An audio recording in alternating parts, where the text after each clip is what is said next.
Now, this is the gentleman's quarters, and I can only assume back in the day, there was a lot of activity among the guys, chatter. What do you think they talked about? Well, they used to come back here and they smoke their cigars and they would gamble, and there used to be a one-lane bowling alley, you know, and you had the brothel right upstairs. So, you know, most of their interest is, you know, the women upstairs. You know. In other words, they kind of got warmed up with playing poker and Right. drinking. Yeah, And, okay. You have any good stories about this room? We had a group in here, and there was one young lady. She brought her nephew with her, and he was laying on the bed, and all the lights were out. They were doing the EVP session, and all of a sudden you heard plop plop, and it was his shoes. They fell off his feet. Now his shoes were tied, and from that day on he hasn't been back. She keeps coming back, and he swears up and down that he didn't kick his shoes off. Yeah. So that scared the heck out of him, and he hasn't been back since. Yeah, I guess that would scare somebody who's not familiar with that type Right, of yeah. activity. Who is do you know, would be the most known person that spent time here? Thomas Edison Really? spent a lot of time here. Mr. Kodak from Kodak Films. Goodrich Tires. A lot of big shots were here. This was an old mill town, and the Shanley Hotel, the brothel in the Shanley Hotel, was more for the higher class. You know, like when you first walk back here, where the curtain is, they used to keep a bodyguard there, and only certain people were allowed in the back into the gentleman's quarters or up to the brothel. Okay. Password or recommendation? Right, or they knew, you know. Repeat customers. Right. We shouldn't say that. Let's see. Was this gentleman's quarters, was this like the original portion of the Shanley Hotel? No. Or was this added on? No, this was added on. The Shanley, they added this on because Mr. Shanley had brought up a barber from the city, and he had put this addition on, and the barber's quarters was upstairs where the brothel is.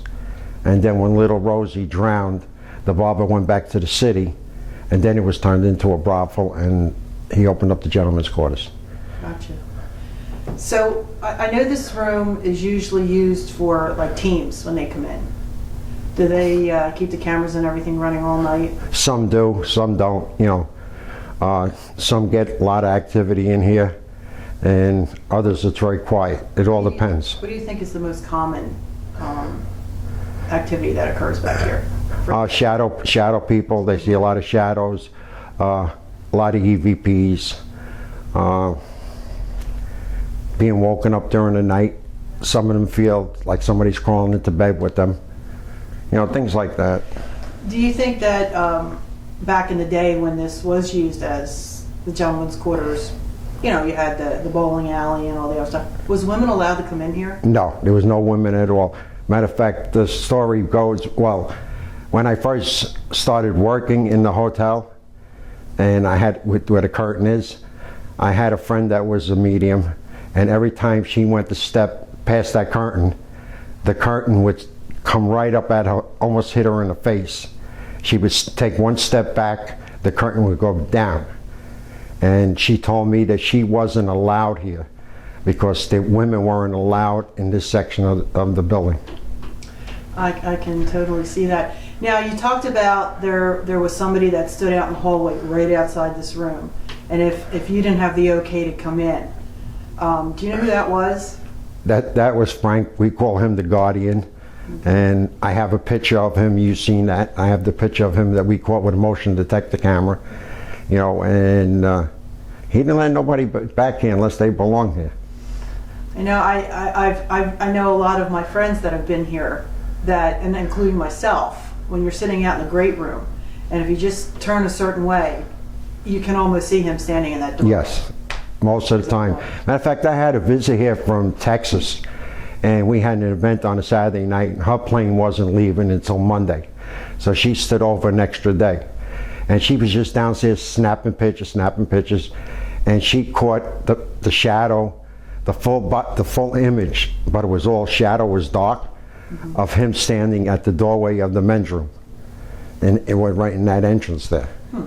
Oh, now you're saying the men's room. Is that where the bathroom is now down here? Right. So there was no ladies' room? There was no ladies' room. It was just Just the the little room after that, that tiny little room, that was converted into the ladies' room. Oh, okay. Oh.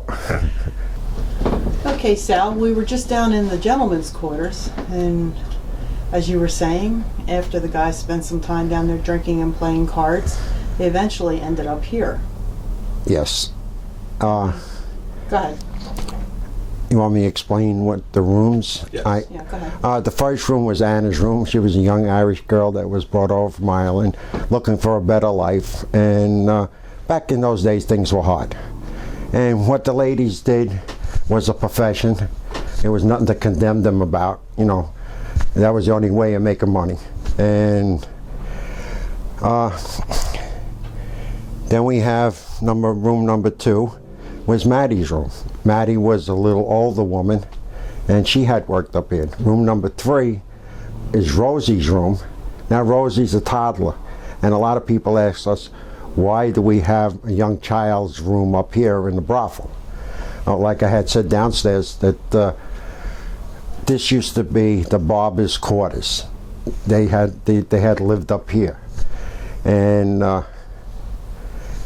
we had a name for that room, but then we were doing the EVP session, and we were outside by the well where Rosie had drowned, and we got it. The group that was in the hotel that were up here, and when they were during the EVP session, they got a little girl's voice saying, "Why are they all out there? I'm in here." So we left that as Rosie's room, and that's the only reason that there's a child up in a brothel. Anna, like I say, she was a young Irish girl. She would she had, some say, an affair, and some say it was rape, and with the stable hand. And back in those days, interracial marriages or relationships was a no-no. So what they did was, she had got pregnant, and what they did was they took him out and they hung him, and when she gave birth, they took the baby from her, and she never seen the child. And she's still here, you know. Right. Sometimes we hear her crying, and we talk to her. But lately, she's been more active. You know, before, Maddie used to stand up whenever you asked Anna a question. Maddie would step in and answer it for her. Now we're getting Anna's doing her own talking. She says she does go back and forth. You know, a lot of people think that because you pass on that you're stuck, which is not true. With the EVPs that we have, with the spirits, they have free will, like we have free will here on Earth. They come and go, and she comes here a lot, you know, and that's why she's here. You know, it's hard to really explain, but she doesn't cry anymore like she did before. Yeah, I've noticed a big difference in that too, and I think she's starting to leave this area and going into other parts of the hotel. Right. Which is. And she's been heard up on the second and third floor. Mm-hmm. Even in the great room the last right. time we were here, somebody picked up. She's making herself more known, where before she used to stay basically to her room. You know, so now she's starting to get more active. Maddie quieted down a lot. Maddie doesn't speak up for Anna like she did before. You know, you'll get EVPs from Maddie, but Maddie stays pretty quiet unless you put it towards, you know, asking her a question. Right. You know. Now, last night, we brought Maureen through here. Right. And she came out into this room and she stopped because we were just about ready to wind down, and she said somebody died in this room. And you had mentioned something about up in the ceiling. Right. This little doorway that goes up into the attic, I had a another medium from England here. And when he walked through here, soon he got underneath that, he said he got a feeling that he never got before in his life. It took him back to his childhood. It was like almost a near-death experience. I mean, he's seen his whole life flashed in front of him. And he had told me that there was somebody hung here. And, you know, and then I found out later on they did hang a gentleman from the rafters down here. Now, if it was the women up here that did it or the men, I don't know that, you know. Okay. Now, when you come up to the brothel, there's a seat in the corner. Right, that was for the madam. Okay. She sat there and she made sure there was no trouble up here. And if you notice, if you go into the rooms, there's another doorway. Now that doorway, when these doors were closed, they used to have doors up on these. We have curtains right now, but there used to be doors there. The girls were able to go from one room to the other without coming out into the main area here. Okay. Interesting. Well, I'm sure if the walls could talk, they would have a lot to say. You got that. Because there's still a lot of things that we don't know. A couple more follow-up questions. I know that Jess asked you about this clock last night after her experience. So, was that ever a working clock when you had it when you first? I brought that clock back from Germany in 1968. It was working then, and it hasn't worked in years. Okay. Because we were able to make the sound, but only if we were stomping around and banging on the walls. But the circumstances of which it happened when she was up here by herself last night. Now she heard it when she was coming up the stairs, but then she stopped and she was pretty much where she is now and asked, "Well, okay, I'm recording. Can you do it again?" And it did it. Yeah, it did it for right on the dime. So we get that at times. You know, a few people had said that they would be up here sleeping, laying on the bed here, and all of a sudden they would hear the clock. But the clock hasn't worked in years. Okay, and then one more question about Rosie. Talk about the history of her death. Like what were the circumstances around when she died? She was outside playing with other children, and the story goes that she went to get a drink, and she fell into the well, and they found her body 2 hours later. And she was only a toddler. She was like 3 years old, 4 years old. That's all she was. And then her father, just after that, he was so brokenhearted and everything. You know, he just took his family and moved back to Manhattan. And so she was the daughter of the barber? Right.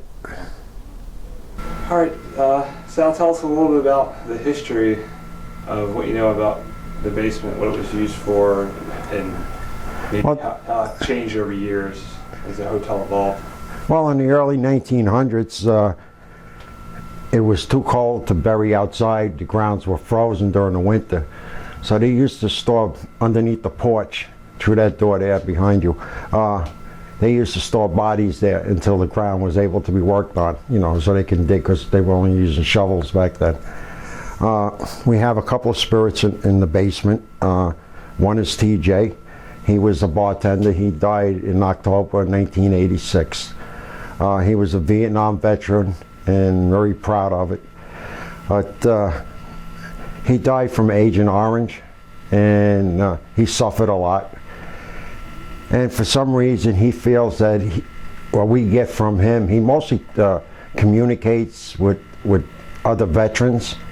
You know, veterans come down here and they would do EVP sessions with him, and he responds to them. He feels that he didn't die an honorable death, you know, like his comrades did over in Vietnam, but he died more of an honorable death because he suffered a lot, you know. And we've been working on him, you know, getting him to come out of the basement, and it seems like it's really starting to work, you know. I have veterans that brought a shirt down here, you know, a camouflage shirt, you know, from the service, and they talk to him and everything else, and it seems like now he's working his way back up to the first floor. You know, he was a bartender here. He was well loved by everybody. You know, he died at a young age, you know. And we also getting a a female spirit, which we don't really know what her name is, but we're picking up a lot of EVPs of a female talking. So that's about it. Most of the stuff happens upstairs. I did have, we had a spirit which isn't around anymore. I don't know why. He used to like to take things, little trinkets from customers, and he would hide them. And a lot of times we would find them down the basement. And matter of fact, they had a young paranormal investigator from Pennsylvania who hid a ring down here. And she came down by herself and she hid it. And she wanted to find out if he would find it and take it and do something with it. She came back 3-4 months later, and she came down the basement by herself looking for the ring where she hid it, and she couldn't find it. And she never did find her ring. So, and that was that. And that proved to her that something, but nobody knew where she hid the ring, so she was the only one that knew where she put it. Do you recall, I remember my first couple times here when I was here with Norma. Norma was telling me about somebody had a portal type experience. Did you ever hear about that story where? Yeah, right down that long hallway there. There was, the story goes that there was a bartender that worked here, and he came down to get something, and he looked down the hallway and he seen light coming. And he went there and there was a staircase, and he walked up the staircase, went outside, walked around the front to the front of the building, came back in, and he was telling everybody that was in the bar about this staircase. And everybody told him that he was crazy. There is no other exit out of here except for the way he came in. And they all followed him, and when they went back around, there was no staircase. And then we have a picture of one of our customers had taken, and she was shooting just randomly around, and she took a shot down that long hallway here, and you see a staircase. So. That's wild. How about a little bit about the secret room? The secret room was for during Prohibition. They did their business down there. Like I say, the Irish Mafia was involved with the hotel at one time, and it was bootlegging. The Shanley and John Powers were both arrested by federal agents during Prohibition for serving booze and all that. And that's where they did all their stuff down there. Matter of fact, when I found a secret room, I found an old-fashioned, like cork, the thing when you cork the bottles. Okay. And you cap them. I found newspapers down there from 1932 and 1933. I've heard that I think a few sensitives or psychics have picked up or suspected there may be bodies potentially buried under the concrete. That there. They say, but No, there's been no. I'm not going to start tearing down walls. Come on, let's get an axe. Come on, I'll help you. But, yeah, there's stories about that, but no way to really. There's no really way to relate it. You want to dig it up. That's the only way to probably find it. Unless maybe you got kind of like ground penetrating radar or something like that. But who's going to pay for that? So here we are up on the 3rd floor, the infamous 3rd floor of the Shanley Hotel. Yes. This is the spot where all of the paranormal investigators seem to consider a hot spot. Why is that? I think because the rooms aren't finished up here, and this is where the spirits mostly hang out, because mostly everybody stays downstairs. They have their rooms down there and everything. The spirits will travel through the whole hotel, but they seem to spend most of their time up on the 3rd floor. I know some of the popular rooms up here are Joe's room, Jonathan's room, Claire's room. I don't know much about some of the other rooms that are up here.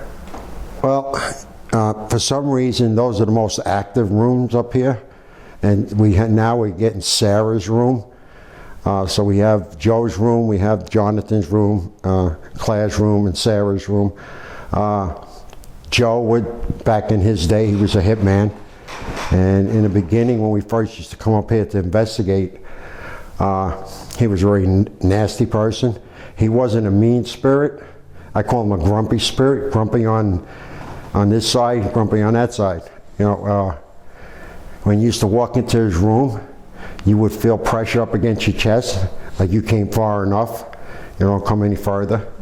A lot of times he would have a vulgar mouth, and he would tell you where to go, and most people know what I'm talking about that.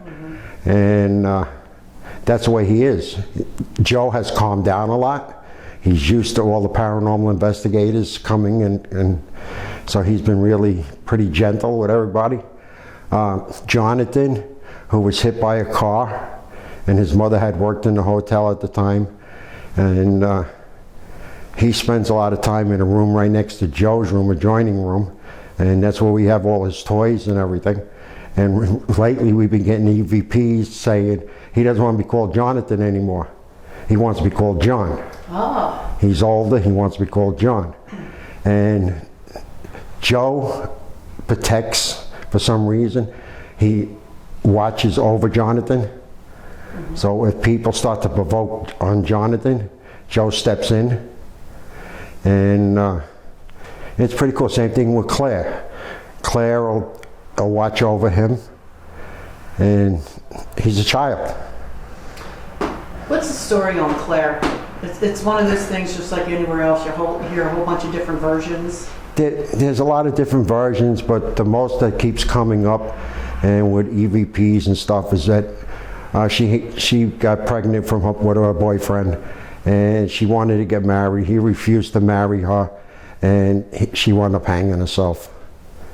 And that's. There are some theories, though, that she may not have hung herself. Right. You heard that one. Right. It's a small town. You know, a lot of things are. I wouldn't say covered. You know, they don't want it to be known. Exactly. You know, but you talk to a lot of the old timers, and you ask them about the hotel, and they tell you, "There's things I can tell you, but I can't say." Right. Exactly. You know, so don't tell me anything. You know what the. So, you know, I'm looking around at the numbers, and I see behind you on the door there's number 25. Was there a difference between the second floor and the third floor? Were these actual apartments, or were they just rooms? The third floor, I think, was mostly rented out because this was a mill town, and I think the third floor was mostly rented out to gentlemen or people that worked at the mills. You know, that's my opinion on that, because if you notice, none of the door numbers on the third floor match. 13 is down at the end of the hallway, 14 is right here. Right. You know. That's what made me look up. I never really noticed that 25 on the door behind you. Besides Joe, and you know, he's got his chair there. Okay. Right. What's the issue with the chair in his room? Joe used to like to look at the window when he was up there and spend his time there. And he doesn't like too many people sitting in his chair. And he'll let you know about it too, you know. And that's about it with him, you know. Joe's a funny person, you know. I remember the first time I came here, and I know you know this story. And this was, I guess, about 5 years ago. And I was bringing my bag up to the second floor. I was staying in that blue room in the front. Right. And as I was rounding the staircase, there was a gentleman standing right at the end of the banister here, leaning over looking at me, dressed in like a black suit. He had the pocket watch, dark hair. And I looked up and I nodded. That's how real looking it was. And I thought, oh, let me grab a picture. And when I looked up, he was gone. And I remember coming down saying to you, how cool it is. You have people that work for you dressed back in period clothes, and you're like, what? But that happens a lot. You know,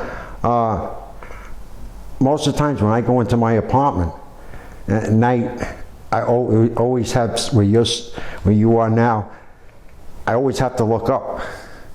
Always have that feeling that somebody's looking down, watching me go into the apartment. Exactly. And I'm not the only one that does that. You know, I had a young lady here that rented the Rose Room, and her and I were standing at the door talking, and she seen a gentleman walk across on the third floor, and there was nobody else in the building besides myself and her. Mm-hmm. Well, you know, getting back to Joe and sitting in his chair and looking out the window, if you were a hitman, you'd be constantly looking out the window too. Right.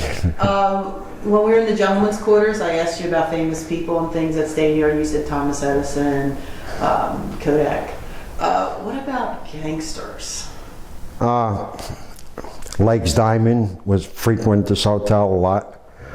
Matter of fact, it's, you know, it might be a coincidence or anything like that, but my grandmother's brother, who was Italian, who was with the Irish Mafia, was best friends with Legs Diamond, you know, and this was a hot spot for them. This whole area, the Irish Mafia controlled, you know, so there's a lot of things that happen in here that... I know most recently everybody hits YouTube to see the ghost cat. That's a pretty... The ghost cat, yes. Yeah. The story on the ghost cat is that I had a cat, Sweet Things, for about 13 years. And when we first came into the building, she wouldn't come into my apartment. I would bring her into the apartment, and the minute the door opened, she was out. And so I would feed her out in the hallway. Then after a while, she started coming up to the 3rd floor. But then she would come down to the 2nd floor to eat. Then a month or 2 later, she wouldn't even come down to the 2nd floor. I had to feed her on the 3rd floor. And it wound up in Claire's room. Then we got an EVP from a woman, which I say is Claire, saying it was her cat. And that's where we used to feed the cat all the time. We had all her stuff up there. She would constantly stay in that room. And one night, we went up to feed her, and she looked very sickly all of a sudden, where the day before she looked fine. So I brought her downstairs, and she died at 8 o'clock. I had a team here from, I think, Tennessee, someplace, and they had all their cameras set up in Jonathan's room. And all their cameras shut off at, it must have been maybe about a half hour, an hour later. All their cameras just shut down, except for the motion detector camera. And around almost 11 o'clock, the motion detector camera took 2 pictures. And in Claire's room, when I brought the cat down, we shut the door in that room. And the first picture, all you see is the doorway. The second picture looks like the cat trying to push the door open. Oh, how interesting. You know. Yeah. And I have those pictures. Now, does it look like it was your cat or another cat? Yeah, it looked like it was Sweet Things. Okay. And back in January, I had Steve from the Daily News doing a documentary, and he had his cameras all set up here. And earlier that day, he was doing an interview with me, and I had brought up the thing about the spirit cat, because a lot of customers either felt the cat, or they seen the cat, or they hear the cat meowing. And I say, I don't have a cat in the building. And we talked about the cat. I was explaining about it, and a couple of days later, after he was here for 3 days, and he left. And when all of a sudden, about 4 to 5 days after that, I get a telephone call from him like 12 o'clock at night saying, "You'll never believe what I have." He's like, "I caught the spirit cat on film." And that's on Facebook, Yeah, not on that's YouTube. got a zillion hits on it, because when everybody sees it, we'll send a link It's to somebody amazing, else you know. who can see it. Yeah. Well, the 3rd floor never lets us down, and you know what? While we're filming Sal right now, you never know what we're going to be picking up. Right. So thank you for talking with us. Anytime. I thank you for having me.